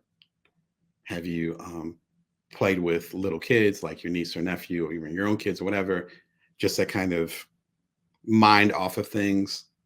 Have you last time you did like a cross-country trip or drove to the beach or whatever outside stuff you might have? I love doing long walks in Midtown Manhattan. So walking actually further than that, but walking from Midtown Manhattan all the way to downtown and back. Like I love doing that. I actually miss New York. You're doing that, whatever that equivalent is for you. And suddenly these strategic pieces start coming together. And you're like, oh, that's how I should launch that product. You know, that person I'm having a conflict with, you know, my business partner, whatever, this is what I'm going to say to them. Yeah, we need to have that conversation. This, that, and the third. Those things only happen when we're not worried about them. And unfortunately, if we're always in the active mode, if we're not being still, if we're not putting our focus somewhere else just for a moment, we don't get a chance to put those pieces together emotionally, physically, mentally. We just don't. Again, that's not how the human brain works. He talks about that a little bit too, but that's not how the human brain works. This book is a great start to think about that, to think that actually stopping could make your business better. Again, food for thought. Brene Brown, How to Slow Down Without Losing Your Business. Shout out to Brene Brown. As you know, I love your work. This came out about a year and a half ago. And this matters because I think I shared in the actual video. There's a Bring Your Worth episode, obviously. And she went on LinkedIn and she said, hey, I'll be gone for the next 3-4 months, I think, maybe a little bit longer. Yeah, I'm done right now. And I think she had 3 podcasts. She had at least 2 podcasts. I couldn't even keep up with all the podcasts she was doing. And I'm a fan. I was like, I can't listen to all this. She was doing that much work. And she had a book come out. And she had a Netflix special that came out a few months before that about Atlas of the Heart, which was her book that came out at the time, again, about a year and a half, 2 years ago. And she said, yeah, I'm going to go ahead. And she was like, these are the, and I think she broke it down. She's like, these are the things that are going to happen, or this is how I'm going to handle it, whatever. And here it is. When it comes to emotional intelligence, she's the top 3 most known person in the English speaking world. I'm positive. Again, this is some of the stuff that I studied, so I know where she ranks. She's top 3. It's her, Adam Grant. You know what I'm saying? I could date him. Shout out to Adam. But you know what I mean? Simon Sinek might be on that list, you know, depending, but he's more workplace versus just emotional intelligence. Again, so I know what I say. So for a top 3 in the English speaking world to say, yeah, I'm going to go off grid for the next 3-4 months. And she has kids too. So she's like, I'm going to go off grid for a little while. And then to break down and model that and say, this is how I'm going to go off grid. This is what it means. Yeah, there's not going to be a podcast for the next 3 to 4 months. I already talked to the advertisers. You know, she has big sponsors. It's like, right? She's got big sponsors, like brand name sponsors. Yeah, I already talked to them. Yeah, but I need to do this. And then I think it was in the fall, instead of being like more like 6 months, she came back. She's like, hey, I'm back. Here's a new episode of, I forget the name of her thing. Is it Unlocking Us? I think it's Unlocking Us. Like Unlocking Us. Here's a new episode. And it's featuring the former Surgeon General of the United States. He's talking about loneliness. Shout out to that guy. And it's just like, whoa, okay. But she was able to come back, roaring back. And she's been fine ever since, as far as I can tell. I was like, okay, she's back on her grind. Not in a bad way. Back on her grind, as we say nowadays. And it's like, oh, she's modeling that. So for someone who talks about burnout and emotional intelligence, she's actually modeling behavior. That's why I had to do an episode about it. Again, it was probably about a year and a half ago. Be sure and check it out. It's only 20 minutes long, not that long. But I break down her philosophy, why it matters, and go a little bit deeper into some of the stuff that we're talking about today. All right, so we are talking about how to calm down. How are we going to calm down? How are we supposed to do that? And it doesn't mean that we have to stop completely. It just means finding spaces, or I'll call them breaks, or as I said in our newsletter this morning, the pause, capital T, capital P. Finding a place for the pause within what we're doing. And if you have a hectic life like me and so forth, it can be hard, but there's ways to do it. I'm an entrepreneurial business coach, helping side hustlers, solopreneurs, otherwise non-traditional entrepreneurs. You can watch the show every Wednesday at 1:11 p.m. Pacific Standard Time, Vegas time. Get it through my mouth today. You subscribe for free. We're almost at episode 400. Man, I love celebrating with y'all. We're about to hit 400. Thank you for riding with me. You want to subscribe for free and check out the previous 378 episodes. Be my guest. It's all available for you. All right, the last question. If you have more questions, feel free to throw them into the chat. Last question. How can I carve space? You're like, yes, Damon, I get it. I felt like I couldn't rest, but now I'm realizing I can. And I was worried about my business falling apart, but I'm realizing that it'll be fine. My ultimate question is, how can I actually carve space? And this is an important one, because we could have the knowledge and saying, yeah, I definitely need to rest. And I think there's ways I can do it with my business, but how do I actually make space? Excuse me. The first thing is to actually know what your priority is. What's the most important thing? We've been talking about that a lot on the live episodes. One great book about that is called Essentialism by Greg McKeown. It's in the link. Shout out to Greg. But finding different ways to say, this is the main thing. In Essentialism, they talk about the priority. And priority is well, just say it's Latin. I think it's either Greek or Roman, but it comes from a Latin term meaning the one. In other words, we're not meant to have multiple priorities. We're meant to have one priority. That's literally what priority, the root word or the root meaning of priority is. It means one. The priority, the one. So what is the main thing? And that might shift. As I've talked about recently, when my kids were a lot younger, as in babies and toddlers, and before they went to preschool and school, kindergarten and all that, they were my priority. So my best-selling books, and even before, it was before I had the TV show here, but the speaking engagements, even some of the TED stuff that I did, was second tier. The first tier is, let me make sure my babies stay alive to turn age 5, which if you're a parent, you can probably relate to that. It's like, I just want them to make it. Not from a place of stresses and they're not going to make it, but more like, you don't want to screw it up. You only get that one chance to give the foundation, psychologically and otherwise, for these beautiful human beings that you've given birth to. It's like, okay, I gotta get this right. But then after our youngest started going to not preschool, but with kindergarten, their needs shifted. They weren't in diapers anymore. And then my needs shifted, where I was like, oh, I can actually look at other things and I can start this show. The show started around the time that my son turned 5. That's not a coincidence. He just turned 8. This show is 3 years old. Zero coincidence there. Talking about with the previous question about strategies. That's a strategy. It's like, I can't do anything else. Oh, okay. They're going off to school. All right. Well, and they don't need me as much. I have a little bit of room to start a TV show. Start a TV show. Let's go. I connect with my coaching clients on a bigger level, and connect with some of y'all that will never be my coaching clients, because we might never connect in person, but at least I can support y'all on your particular journey and be part of this non-traditional entrepreneurial movement. That's what I mean by priority, knowing what that one thing is, and then trying to build everything around it. The second thing is saying no. And my partner always teases me about it. My family teases me about it, where I'm one of those people where I don't have a problem saying no. And I had so many stories, the amount of volunteering I've been asked to do, or to do this or that. And luckily I know what my priority is. So it's like, it doesn't fit in that priority. Okay, well then that's a no from me. And there's ways that you can kindly say no. I think I have a video about it in some of the earlier Bring Your Worth episodes. You can go and look it up at bringyourworth.tv, of course, about saying no. But there's kind ways to do it. That's one of the reasons why I feel comfortable with it, because it's not from a place of malice, as in, I'm not going to help you, I'm not going to help your organization. It's more like, no, actually, if I work with you, then number one, I'll be spreading myself too thin, and I'm not going to be showing up for you or the folks I already made a commitment to. And number two, as I implied, I already made a commitment to these folks. So how would it feel if I made a commitment to you and I made a commitment to someone else, and I said I didn't show up for you in the way that I promised? And so when you put it in those kinds of terms, not as intense, but in those terms, it makes it a lot easier to say no to things. These things you say no to, you might really want to do them, or you might want to really be there for someone else or some organization or whatever. You might want to really work with this client. Maybe the timing isn't there. And if you think about it like this, if you don't carve out the time to rest, if you don't find a way to take a break, then again, the whole machine's going to shut down. Like, if you look at the body as a machine, it's going to eventually shut down. That's kind of how it works.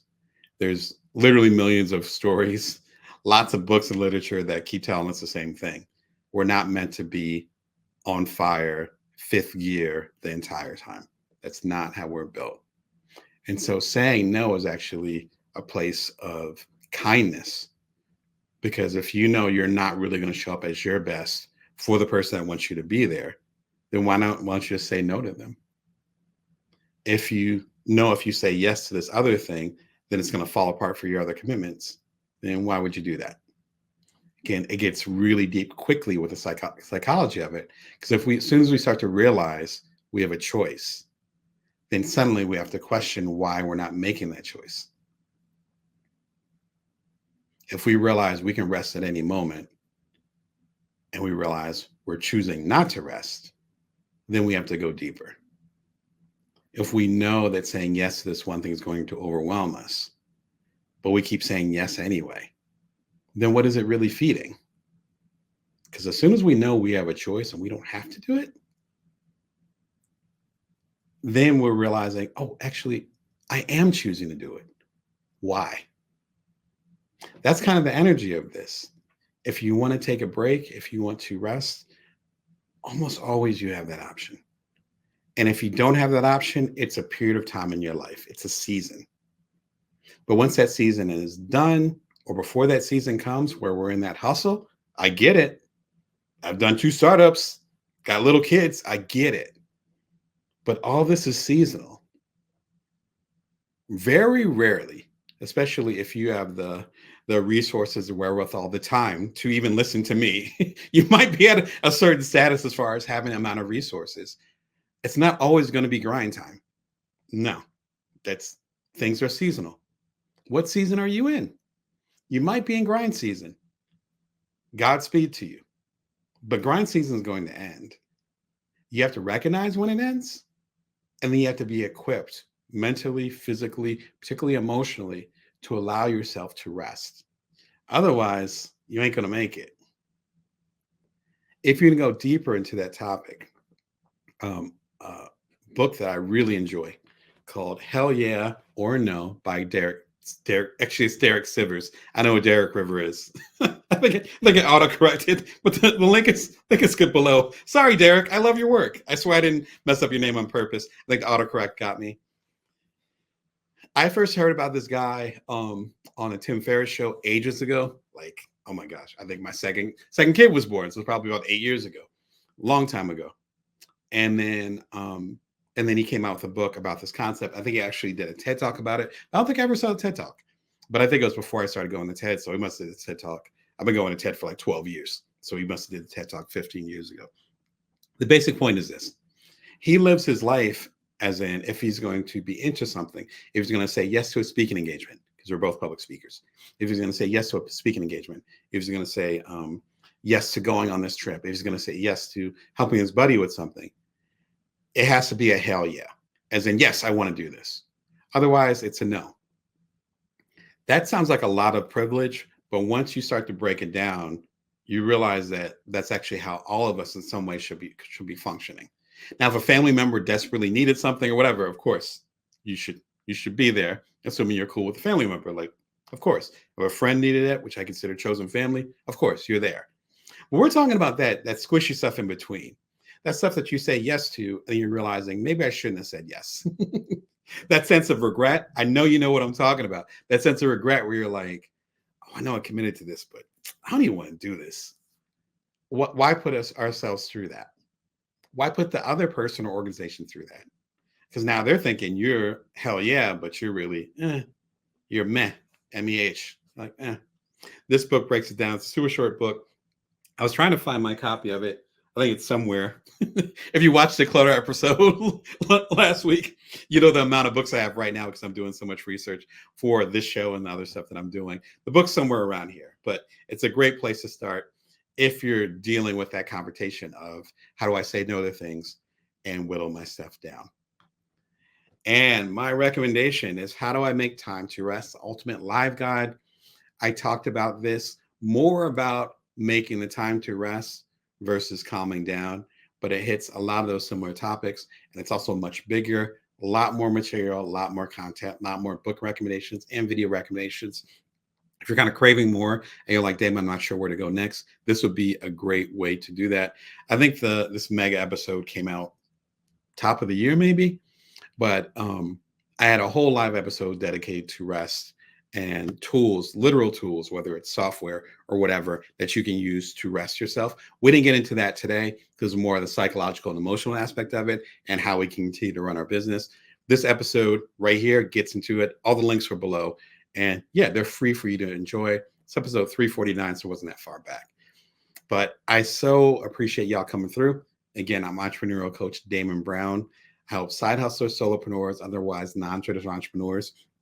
If you want to coach together or you're interested in my coaching, just go to damonbrown.net. We can set up a free call and see if we're a good match. Because sometimes I'm not the right coach. Not the right coach. Not the right coach. That part.